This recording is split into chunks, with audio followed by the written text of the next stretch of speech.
जैसा कि मैंने इस वीडियो में पहले ही बोला था कि पोस्टपोन की न्यूज पर ध्यान मत दो, अपनी प्रिपरेशन में लगे रहो।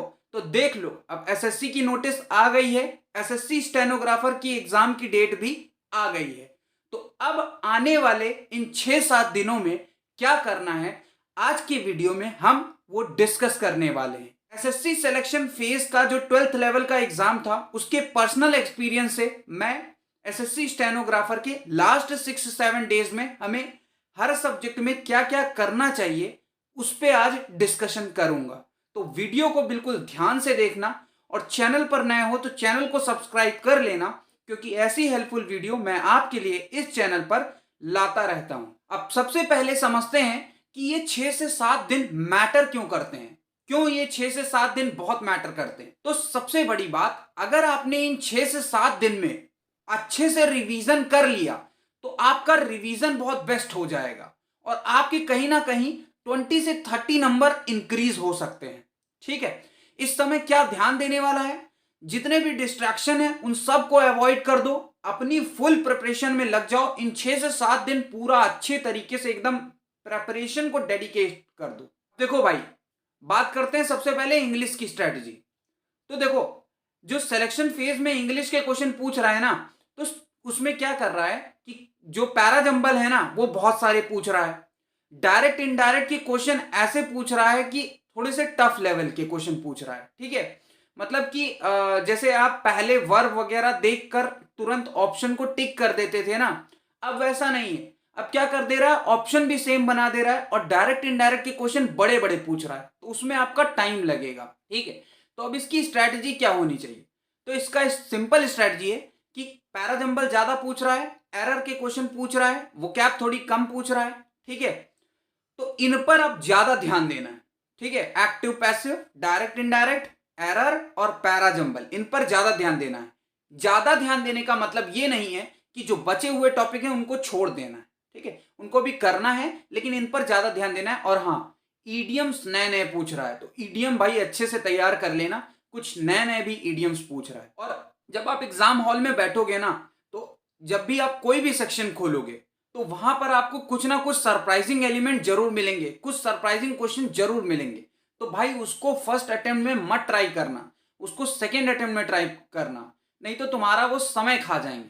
तो इंग्लिश की सिंपल स्ट्रैटेजी ये है कि जो मैंने 3-4 टॉपिक बताए हैं इनको अच्छे से करके जाना, कुछ सरप्राइजिंग एलिमेंट मिले तो उसको स्किप करने का ट्राई करना फर्स्ट टर्म में, और सेकेंड टर्म में ट्राई करना। ठीक है, पेपर का पैटर्न बदल चुका है तो ध्यान रखना। बात करते हैं भाई रीजनिंग स्ट्रैटेजी की। तो रीजनिंग में जो ये स्टेटमेंट और कंक्लूजन वाला जो टॉपिक है, इस पर मैंने ऑलरेडी एक वीडियो बना दिया है, आप उसको देखकर, उसमें मैंने 5 टाइप डिस्कस किए हैं और पांचों के एक एक क्वेश्चन डिस्कस किए हैं, आप वहां से इसको समझ सकते हो। और बाकी रीजनिंग भी बदल चुकी है। ठीक है, रीजनिंग में आपको कुछ ऐसे अनएक्सपेक्टेड चीजें दिखेंगी जो हो सकता हो आपको पता ही ना हो, थोड़ी देर के लिए समझ में ही नहीं आएगा कि पूछ क्या रहा है। ठीक है, लेकिन रीजनिंग में जो है एनालॉगी पर ज्यादा फोकस कर रहा है। ठीक है, एनालॉगी, कोडिंग, डिकोडिंग हो गया, स्टेटमेंट वाले, एनालिटिकल स्टेटमेंट वाले क्वेश्चन पूछ रहा है। भाई सच बताएं, कुछ कुछ स्टेटमेंट के क्वेश्चन ऐसे आ रहे हैं कि तुमको समझ नहीं आएगा कि इसमें आंसर कैसे करें, मतलब बहुत ही अनएक्सपेक्टेड है। तो ऐसा मत सोच के जाना जो पहले टीसीएस पैटर्न में कि 45 प्लस 47.5 प्लस नंबर आ जाते थे रीजनिंग में, हो सकता है इस बार ना आए। तो पहले से दिमाग में ये सोच के नहीं जाना है। ठीक है, बस अपना बेस्ट दे के आना है। तो रीजनिंग में ये ध्यान रखना है कि जो सेम वही इंग्लिश वाला, कि जो नया पैटर्न के क्वेश्चन आए एकदम अनएक्सपेक्टेड वाले, उसको फर्स्ट अटेम्प्ट में स्किप करो और उसके बाद जो क्वेश्चन होते जा रहे हैं उसको करते रहो। और 30 सेकेंड रूल जरूर ध्यान रखना, इस पर भी मैंने एक वीडियो बना रखा है, अगर आपको नहीं पता तो देख लेना कि व्हाट इज 30 सेकेंड रूल, आपके एग्जाम में बहुत काम आने वाला है। और हाँ, अगर स्टेटमेंट और कंक्लूजन वाले टॉपिक का मतलब आपको प्रैक्टिस करनी है ना, तो यूपीएसआई में स्टेटमेंट कंक्लूजन वाले एनालिटिकल क्वेश्चन बहुत अच्छे अच्छे पूछे जाते हैं। आप यूपीएसआई के प्रीवियस ईयर क्वेश्चन निकालो, वहां से बेस्ट प्रैक्टिस कर सकते हो। बात करें भाई जीके की स्ट्रेटजी के लिए, तो भाई देखो, जीके इतना वास्ट है कि 6 से 7 दिन में आप कुछ भी नया नहीं पढ़ सकते।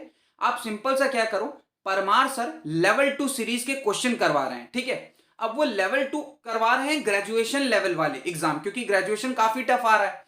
लेकिन मैं आपको सजेस्ट कर रहा हूं कि आप वो सीरीज इन 6 से 7 दिन में जितने भी वो करवाएं वो देख के जाओ, आपको पक्का हेल्प होगी। क्योंकि जीके में भी कुछ ऐसे क्वेश्चन पूछ रहा है जिसमें वो स्टेटमेंट दे रहा है, मतलब 2 स्टेटमेंट डाल देगा, फिर पूछेगा ओनली ए बी, या ए बी दोनों सही हैं या दोनों रॉन्ग है, इस तरह के। ठीक है, और जीके में ये ध्यान रखना, जहां स्टेटमेंट वाले क्वेश्चन आए अगर बहुत बड़ा, तो उसको पहले टर्न में स्किप करना, वो तुम्हारा टाइम बचाएगा। पहले छोटे छोटे क्वेश्चन को ट्राई करने का, और उसके बाद जो है बड़े क्वेश्चन पर आना, जिससे तुम्हारा समय बचेगा। और 30 सेकेंड रूल बिल्कुल मत भूलना। सच बताएं तो यार देखो, अब पूरा पैटर्न चेंज हो गया है, तो मॉक टेस्ट की उतनी वैल्यू रह नहीं गई है। ठीक है, क्योंकि अब जितने भी आप मॉक टेस्ट जहां से भी लगा रहे होगे, वो सिंपली पुराने पैटर्न को फॉलो कर रहे हैं। अगर आपको देखो, पहली बात तो मॉक टेस्ट अब लगाओ ही मत, प्रैक्टिस करो, क्योंकि पैटर्न चेंज हो गया है, पैटर्न चेंज पे ही क्वेश्चन आएंगे। और अगर आपको मॉक टेस्ट लगाना है तो टेस्ट रैंकिंग ऐप पर चले जाना, वहां पर एक नए पैटर्न का, मतलब वो सीजीएल का है, तो आप क्या करना कि इंग्लिश, रीजनिंग और जीएस वाला सेक्शन अटेम्प्ट कर लेना, मैथ वाला छोड़ देना। आपको एक आइडिया लग जाएगा कि किस तरह के क्वेश्चंस आ सकते हैं। ठीक है, और हाँ, ये कोई भी प्रमोशन वीडियो नहीं है, मैं अपने पर्सनल एक्सपीरियंस से बता रहा हूं टेस्ट रैंकिंग ऐप के बारे में। अब फाइनल टिप्स की बात कर लें भाई, जो भी पढ़े हो उसको रिवाइज करो, अपना बेस्ट दो। ठीक है, ज्यादा प्रेशर मत लो, ज्यादा लोड मत लो, इधर उधर की जो ये वीडियोस आ रही हैं उन पे कम ध्यान दो, अपनी प्रिपरेशन पर फोकस रहो।